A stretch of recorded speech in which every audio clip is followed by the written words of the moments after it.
Harama kan waliin ilaallu taayitil taagii fi heed taagiidha jechuudha. Heed jechuun heediing jechuudha. Mata duree jechuudha. Taayitiliinis almost mata dureedha. Taayitiliin kan taabiitidha. Heediin immoo kan weeb peej taayitiliidha jechuudha. Yeroota kana fayyadamnee akkaataa kamiin weebsaayitii keenya divilooppii gochuu itti fufnaa kan jedhu kan waliin ilaallu ta'a. Kallattii hirmaan gara sanaatti gaafa ceenu fooldarii kanaan dura banannee keessatti weebsaayitii keenya divilooppii gochuu jalqabne dhannee banannaa jechuudha.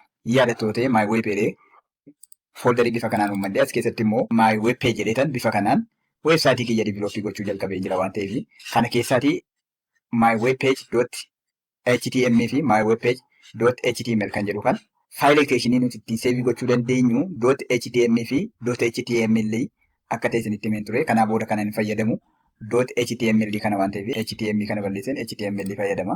Kanaaf html kana irratti waliin divilooppii gochuutti fufnaa jechuudha. Kana eenyuun bannaa weebsaayitii divilooppii gochuu keessatti Notepad++n fayyadama waan ta'eef kana fayyadamaatii barreessa. Amma asitti kan daballu maalidha jechuudha. Taagii amma isiniin jedhe jechuudha. Taayitilii ishee jettu. Taayitilii banna jechuudha.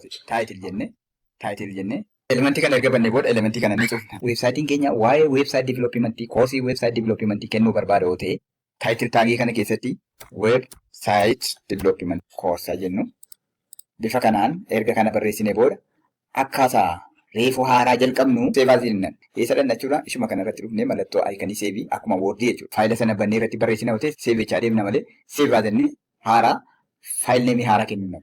Amma asumatti dhufnee seevennee keessaa baana jechuudha. Ammatu kana balleessinee dhaqnee bannee maalluu kenname. Eessatti seevii goonee fooldara dura jalqabne keessatti seevii goona gaafa fooldara adda addaan fooldaruma tokko keessatti hojjenna. Kanaa booda kana gaafa bantanii yoo fudhatanii ilaaltan jechuudha.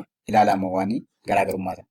Duraanii iddoo kana mywebpage.html jira jechuudha. Maqaa faayilaatiin iddoon kun waama. Amma garuu taabeen kun maqaa nuti taayitilii keessatti kenninee waamaa jira jechuudha. Weebsaayit divilooppiment koors jedhee bifa kanaan kun asitti maqaatiin nu kennee jira jechuudha. Kun taagii taayitiliiti kan nuti barreessinedha.